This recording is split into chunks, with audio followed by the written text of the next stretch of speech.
The year was 1964, and a brand new sound hit the airwaves, the Merry Men. And he was always so quiet.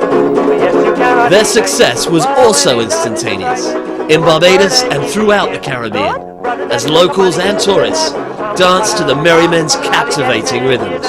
This was Merry Mania. I asked my lady, what should I do? Like the Beatles, they recorded at the legendary Abbey Road Studios in London, under the watchful eye of the Fab Four's brilliant director, George Martin. The Merry Men's music spread like wildfire, and in no time they were appearing on major TV shows in England and the most prestigious venues around the country. They even played in Trafalgar Square. The Merry Men were very hot property, and they soon winged their way to Canada, playing to sell-out crowds at Expo 67, together with top venues across the country. They also found time for yearly tours, performing at all the major cities coast to coast. To this day, the Merry Men still hold the record for drawing the largest crowd at Ontario Place in Toronto.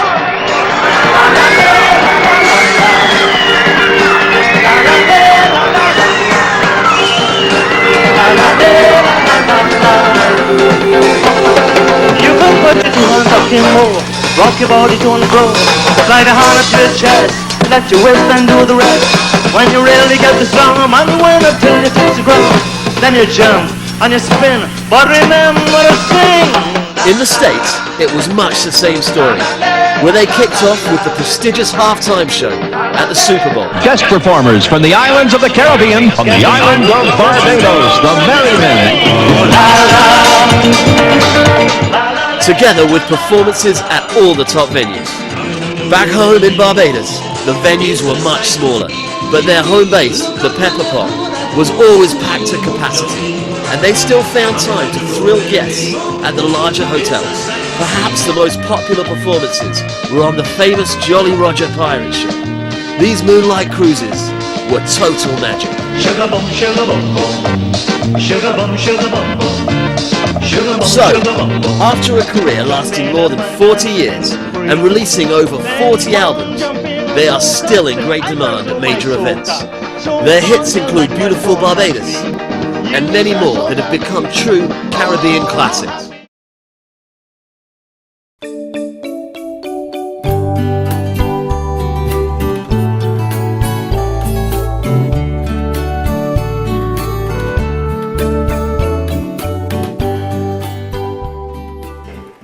Hello, my name is Robin Hunt. I come from the beautiful island of Barbados, which is far out in the Eastern Caribbean. Lots of beaches, lots of sparkling, lovely water, and you should come sometime. I want to tell you about tenor guitars and how I came to play a tenor guitar. When I was a tiny little boy, maybe 12 years old, my parents gave me a tenor banjo. Why? I don't know. I didn't ask for it, but it sure was the best gift someone ever gave me in my life. And they couldn't find me for a couple of days after because I vanished from home and went into an area that is not so well off in Barbados, but where, as far as I was concerned, they were very rich because they played guitar music, and that's what I wanted to learn. So I went there and took my tenor banjo and a chord book, showed it to this guy who was a carpenter by nature or by calling, and he played guitar, and he looked at this banjo and he said, yes, I can show you some chords on this banjo. And he did.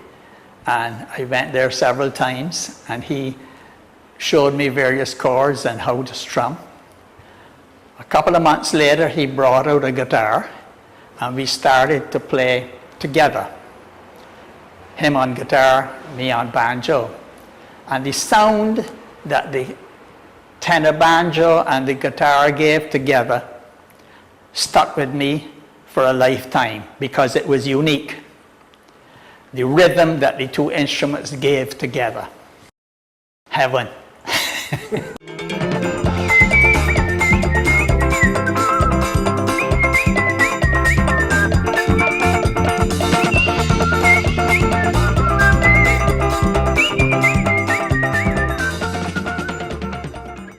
The band that called the Merry Men started in 1962-63, and we've only had 2 changes in the 50 years.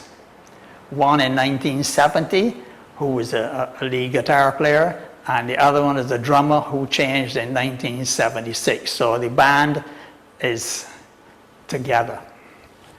And we seem to move from pillar to post, whether it was in North America, England, or the Caribbean, playing and singing, and developed a style that made people happy. And we will say that happiness is our thing. And it has lived with us up until this day. Now about tenor guitars.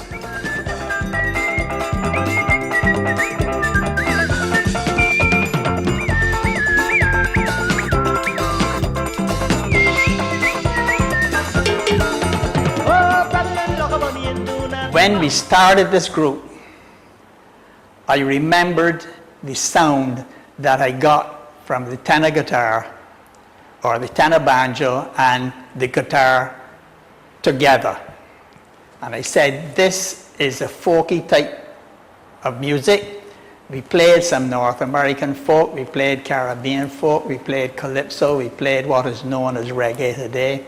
And I asked my partners, do you like the sound of this banjo with the other instruments? They said yes. So now I ditched my regular guitar, which was a 6-string, and took up the banjo. And then I must admit I had to start learning chords all over again, which I did.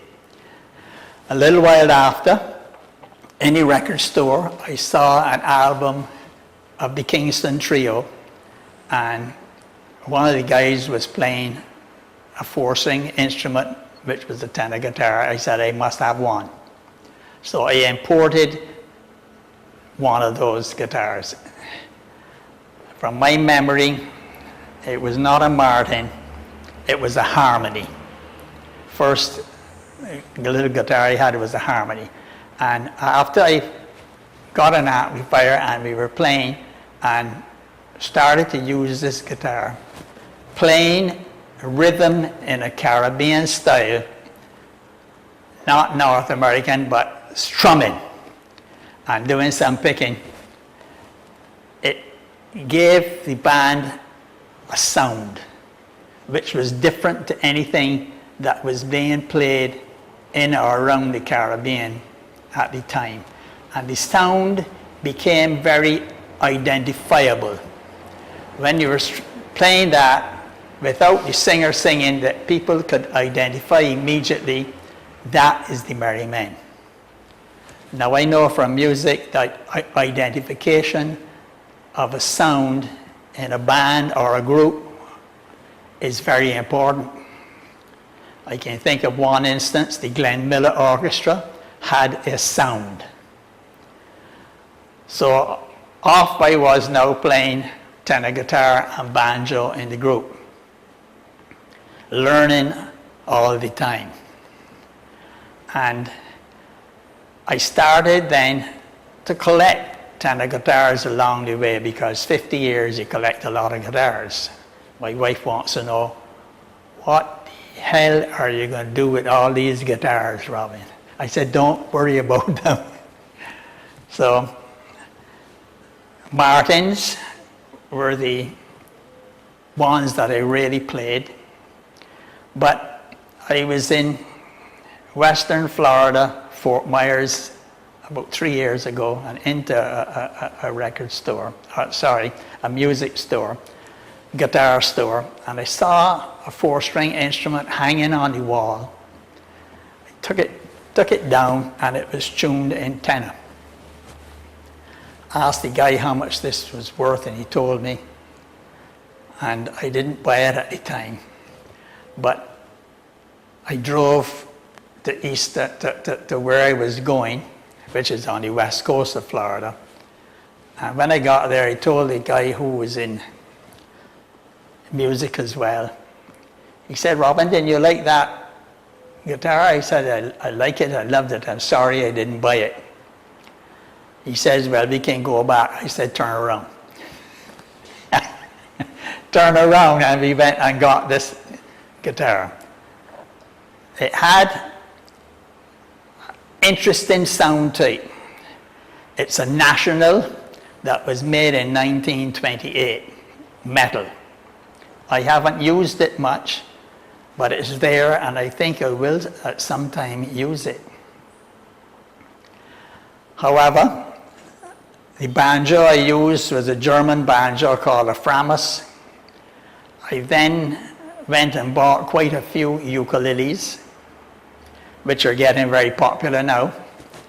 But I took the ukuleles and I put on different strings and tuned them also in tenor. And they also give a higher pitch sound when you're making a record, very interesting sound.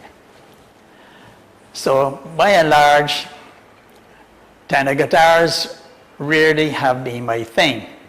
I get questions all the time as to why I play that guitar. Don't you want to pay for the other two strings, Robin? I said, well, I'm going to stick with the four that I have. Well, an interesting thing happened to me a few years ago. A tourist to the island of Barbados drove to where I live, and he said to me, do you play a tenor guitar? I said, yes, I do. I said, how do you know? He said, well, I've been sent here. I said, well, why? He says, because I want to know if you want to sell it. I say, you want to buy a tenor guitar? He says, no, I want to buy the one that you were playing last night. I said, I'm not selling it.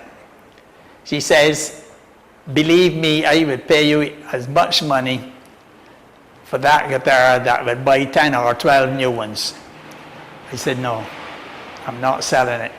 I don't know what he wanted to do with it. I heard through the grapevine weeks later that he wanted to hang it in a restaurant. But this I don't know. But he wasn't getting it. This is the National tenor guitar. The guy in the guitar shop told me it was made in 1928, and for sure it's true. He gave me the original case that it was in and told me not to get rid of the case. I had him put a thing here to hang the guitar. He said he didn't want to do it because this would interfere with the price of it, being an antique or whatever. I said, put it in there because I want to hang it there to play it. Don't let it worry you. And so he did. But I think they made quite a few of these, but you tenor guitar enthusiasts up there will know better than me.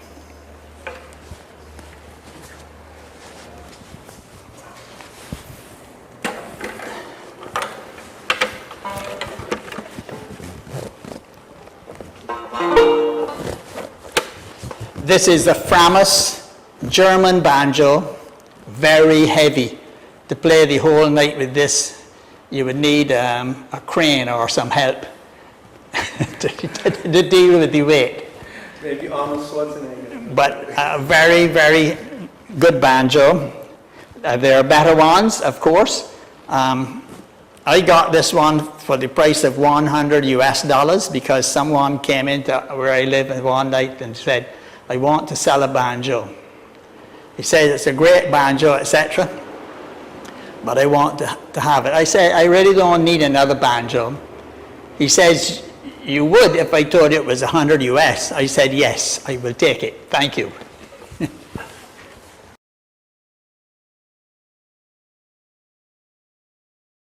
This is a Martin tenor guitar.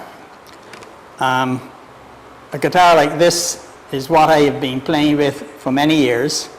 I have a few of these, and I always found them very true in the fretboard.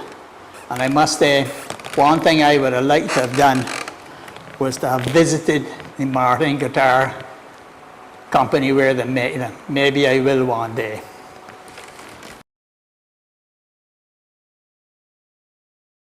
I saw this in a guitar store there, and I asked the guy whom I know, I said, what you doing with that? He says, well, ukuleles are now getting very popular again. And I said, how much do they want for that? He told me, and I bought it.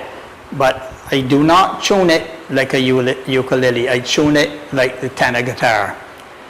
I travel with this a lot because it's light, it's small, and I can fool around with it in hotel rooms. But it's a Fender, as you can see, and very well made, and I love it.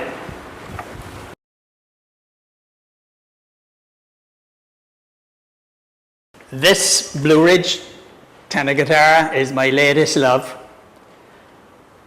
I love it so much that I haven't played it yet on the stage. I don't want to scratch it. I just love it. I do think that they've made a fine tenor guitar, and maybe they've made lovely 6-string guitars also. I haven't seen them yet, but this tenor guitar, Blue Ridge, is a great little instrument.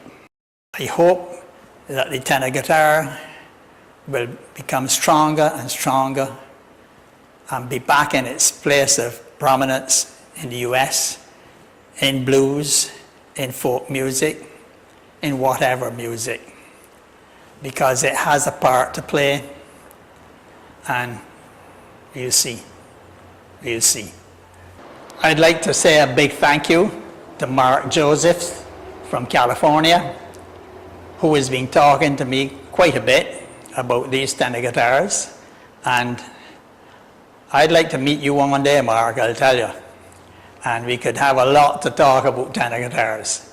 And the gathering that you are organizing right now, I'm sure is going to be a big success, and who knows, I may see you sometime, and all I can say is, Mark, thanks a lot. I hate goodbyes. I like hellos. Hello, and take care.